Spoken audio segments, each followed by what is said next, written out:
Hello there and welcome to the Ken Burns Show. Thank you so much for joining me right here on the BMG Network. Go to the BMGnetwork.com and check out all the other incredible podcasters that we have available there for you. Again, that's the BMGnetwork.com. We have a plethora of information there for you, and we have so much coming at you very soon, and I'll announce that towards the end of this show. But we have a verdict in the Kyle Rittenhouse trial. Well, take a listen. Members of the jury, have you elected a foreperson? Would you give your juror number, please?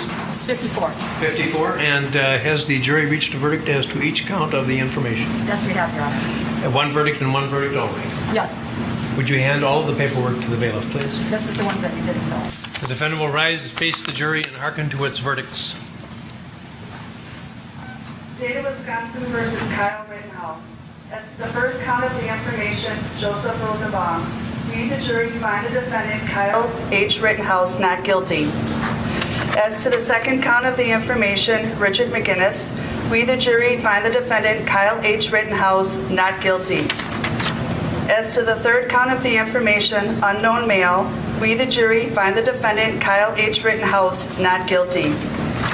As to the fourth count of the information, Anthony Huber, we, the jury, find the defendant, Kyle H. Rittenhouse, not guilty. As to the fifth count of the information, Gage Grosskreutz, we, the jury, find the defendant, Kyle H. Rittenhouse, not guilty. Members of the jury, are these your unanimous verdicts? Is there anyone who does not agree with the verdicts as read? Would you wish the jury polled? No. Okay. And there you have it. Obviously, not guilty on all charges, which we all expected. Now, I want to talk about a piece that was at a Politico. And the title of the piece was "The Lionization of Kyle Rittenhouse by the Right." A not guilty verdict wasn't needed to turn the 18-year-old into a conservative cause, essentially a hero in the conservative world. But he still got one. And it says, Fox News commentators such as Sean Hannity have dedicated nightly monologues to blasting media coverage of the Kyle Rittenhouse trial and defending the teen. And it goes on to say some other things too, but essentially what it's doing is pointing out that the conservatives, which it says, was utilizing this case to for a deeper issue. And maybe that is actually the case. But there was a lot of deep-rooted issues in this case. As long as you don't have your head in the sand, you would know that. Essentially, if you believe that he shouldn't have walked away, I'd question your sanity, honestly. Because look I wouldn't let my kid out like that. I mean, that's one thing for sure. I wouldn't let my kid out there with a gun doing what he did at that age. Or really, I mean, at any age at all. But if you actually watch the videos, which back in the time that this happened, I did watch all of them, the ones that they saw, maybe the drone footage, but it was obvious and clear at that time that he was innocent, and it was because, maybe to some he was just out there swinging a gun around. That's not what it was at all. When you look behind the scenes of who he was as a person, his character, and then why he was there, it's so fascinating to me that everybody was pointing at him because, obviously because things happened, people died. Now, the problem though is that nobody's looking at the burning buildings and the dumpsters that were being burned, almost going into a gas station, which Kyle put out. He was there to protect people, and he was there also as like an ENT. So if people needed help, he was there to help them because he knew it was chaotic. Because this is what BLM and all of those were doing and do. But nobody talks about that on the left. That is why the right was pushing this so hard. Because they're trying to point at the obvious issues, the insanity of what was happening then and what is happening now. It is amazing to me that people think that he was the predator, so to speak, in this case. When he was trying to protect people, and these people that he was had issue with were thugs. And he did protect himself. But anyway, case closed. Now, that to me was a sane and justified case in the way our justice system should work. Because honestly, it has not been working at all, quite frankly. And that's why I want to turn over, flip side, let's talk about New York, which I'm so glad I'm not part of anymore. And let's go to Kathy Hochul. And I feel bad for all of you who are living under this dictatorship. Listen to what she says, and then I'll explain. Today is a significant deadline. It reflects my priority to just stop this virus dead in its tracks. We are over it. We are done. We want to move on. And the only way we can do that is to ensure that everyone is vaccinated, but particularly individuals who are taking care of the people who are sick. My job number one in this state is to keep people safe. Clear, simple. There's no way to cloud that. There's no gray area. I need to keep people in this state safe. And we'll be nation leading with our mandate, which strikes at midnight tonight, when everyone is expected in a hospital in the state of New York or a healthcare facility to have been vaccinated. I will be signing an executive order to give me the emergency powers necessary to address these shortages where they occur. That's going to allow me to deploy the National Guard, who are medically trained, deploy people who've been retired, who may have had a license lapse, bring in people from elsewhere. That is not my first position, though, my friends. My desire is to have the people who've been out there continue to work in their jobs, work in them safely, and to all the other healthcare workers who are vaccinated, they also deserve to know that the people they're working with will not get them sick. Okay, and if you have to rewind this and re-listen to that piece, I urge you to do so you hear every word of that. Obviously, it's her job to stop this virus in its tracks because she's a scientist and she's a doctor and she has a PhD and everything. So she knows exactly what she's doing. So the mandate is a priority. So making people do what they don't want to do is a priority. The Constitution is out the window. We no longer live in America, essentially. That is what she said. Because here's the thing. In this, I'm going to play another piece in a second. This next piece is a more recent one, and this is the contradiction that's going to come up. She is saying that mandates have to happen. They already went in place. So healthcare workers lost their jobs. Really lost their jobs. They didn't retire. They either quit or were booted because they didn't want to take a vaccine that was being pushed upon them because they don't believe in something they don't know actually works. Just like we've always had the right to do. Once again, I've always said this on these podcasts, you got to question why they want to push this so hard. What is behind this agenda? Now, in this next clip, this is the insanity. So I just played in my book, this is how upside down this world is. Kyle Rittenhouse did finally get, someone out there finally got justice, and the justice system worked. And now we have the insanity of someone up there speaking like this. Now listen to this next piece.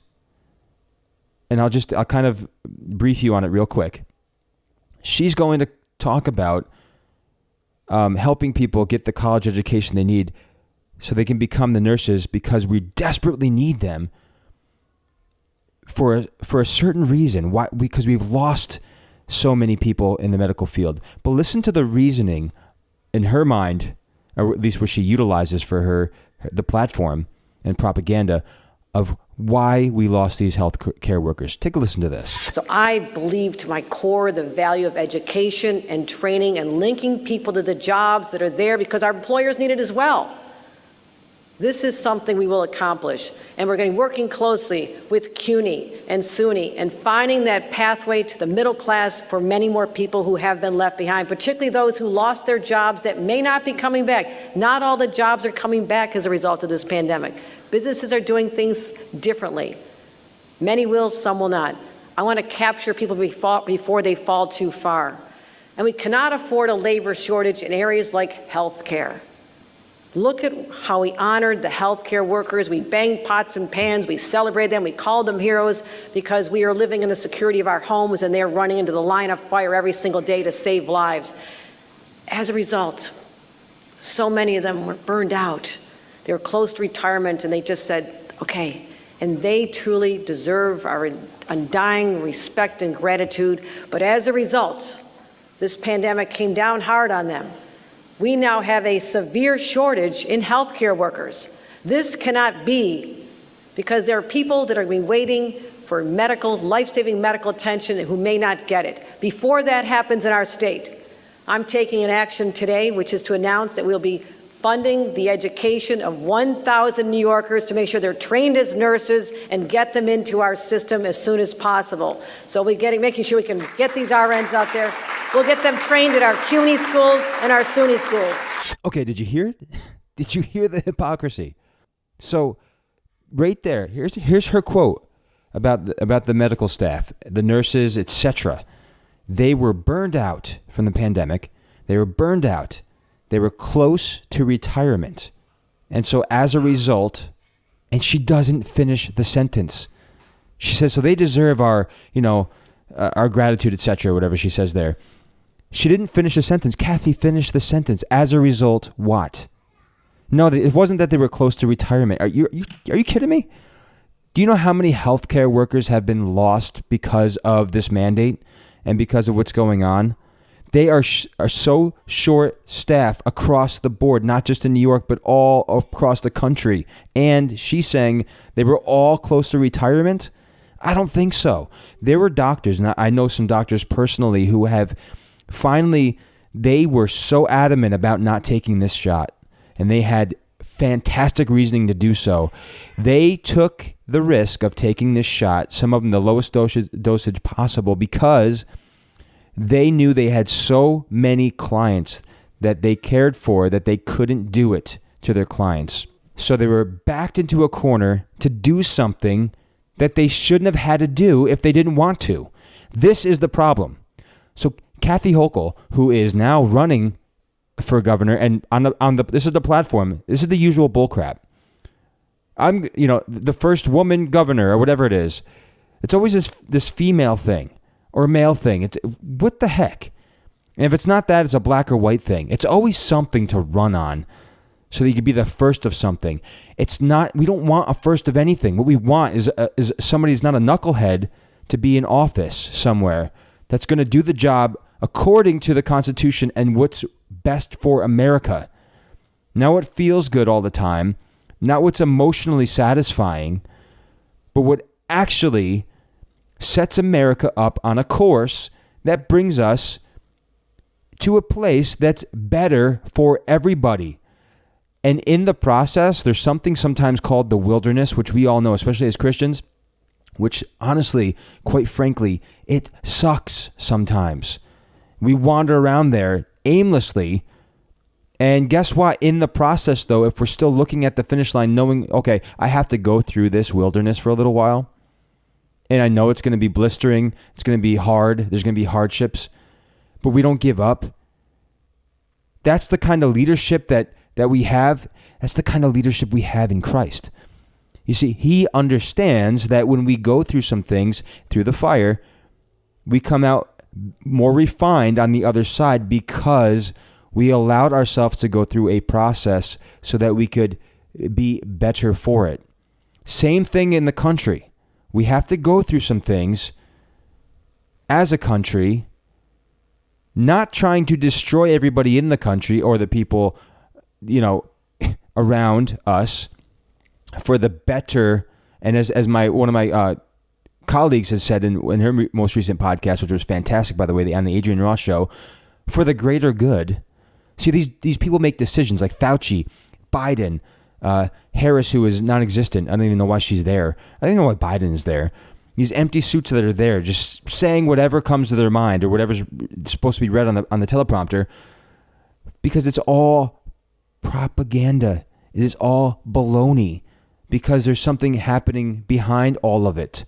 They're putting the funds somewhere else. They're doing other things for, in their mind, the greater good. Now, I did a podcast, I think a while back. I don't even know what the heck number it was, but I talked about this. And it's for the greater good. See, in their mind, they really believe it, but it's not for the greater good of America and its people. Just like this whole wall thing. Now, many people have said about Trump that they were so frustrated that he didn't do what he said he was going to do, meaning he didn't get the wall up. He only got half of the wall up. Now, you can't do that in 4 years, especially with all the heat he was constantly taking. And people say, oh, the border is it's something that can't be done overnight. Honestly, it can be done overnight. Close the stinking border and start doing and letting them do their jobs. And start vetting people like anybody should be doing. You vet people when they come to your place of employment if you're going to hire them. Why? Not because you are already assuming they're horrible people. You're letting them come in so that you can see what their qualifications are. Are they a good person? Okay, is their character well? Are they going to work well with others? Do they speak the language at the job? Obvious things, people. But we make it way bigger than it has to be, and we do it for the sake of making everybody else feel, literally, that's it right there, feel better for the moment. And that is the problem. And so I put these two together, obviously, night and day, but really they go together between Hochul and this Kyle Rittenhouse case because you look at one thing that is we should be applauding, which many people on the left especially are not, because they're so frustrated that someone got away with something. They were calling him a white supremacist, by the way, which had nothing to do with anything. He was just there to protect anybody. It had nothing to do with skin color. So sick and tired of that crap. And then you have, the right, they say, that is using it as a ploy for an agenda as well. Maybe. I'll give you that.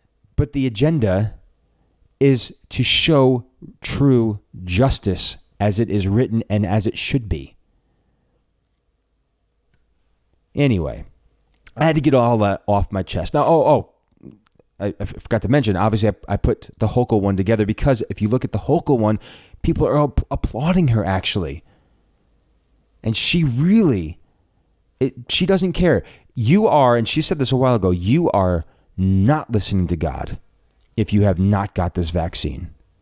Because that was the answer to prayer. Come on. I don't think so. And I don't really believe you do either. But everybody's getting backed into the corners. And I've had some phone calls and people ask me my opinion on what they should do in their jobs. You know what? We all have to make our own decisions, and that's the point. That's the point. We all have to make our own decisions when it comes to our health. People who need to stop eating so much need to make their own decision. It's not for me to go over there and be like, oh my gosh, you need to stop eating. It's not my place to go to somebody else and say, well, you need to stop, drinking so much or smoking or doing this or doing that. It's their choice. It's just backwards. We still have abortion in this country. How ridiculous is that? And you're going to have 12, 13, 14-year-olds go get one without their parents' permission. Come on. This stuff is obvious. That's the problem. Common sense is out the window. And we have people that are literally insane running this country. I think that's where I'm going to end it because I'll go into a whole nother thing. But I want to make a couple of announcements real quick. We do have some merchandise coming out. We're going to have a merch page on the BMGnetwork.com. That will be coming very, very, very soon. We're just working out the logistics of all of that. Very excited to be bringing you some great merchandise, which specifically right now, T-shirts, the BMG Network T-shirts on the front. It's going to have BMG logo on the back. It's going to be by the people, for the people, and then the BMGnetwork.com. They're going to be great looking T-shirts. And also we're going to have every show host on this network will have their own T-shirts if you want to support them in all the fantastic work that they do to grab this information and bring it to you in the form of podcast and voice. Please sponsor them in that way. Also, by the way, you can sponsor any of these programs at any time. You can reach out to us at info@thebmgnetwork.com. If you want to come alongside this fantastic network, which is growing, we have some new podcasters coming on as well. Please, by all means, reach out to us, info@thebmgnetwork.com. You can also email me directly at kburns@thebmgnetwork.com. Would love to hear from you. But again, go to the BMGnetwork.com. You can check out lots of information there. the Pac-Man. Ted Flint brings you a column each week. Fantastic columns. Check those out. Again, we have the Adrian Ross Show. We have Set Apart with KC. Mike Hansen seems to be coming back online soon, so he can bloviate, as he likes to say. And we also have the Pac-Man Show, and of course this one. So again, thank you guys so much, seriously, for supporting us, for listening to us, and being a part of this particular movement. We are just here for you. Again, our motto, it's by the people, that's us, for the people, that's you. We are in this together, and we're going to be a voice and continue to be a voice for those who cannot be heard. So God bless you guys, and I will catch you back here on the next podcast of The Ken Burns Show, only on the BMG Network. The Ken Burns Show was produced, edited, and recorded in the BMG studio. Music by Kevin MacLeod. For more episodes of The Ken Burns Show, go to thebmgnetwork.com or find The Ken Burns Show on Facebook. And please join us again as we bring you more dynamic content.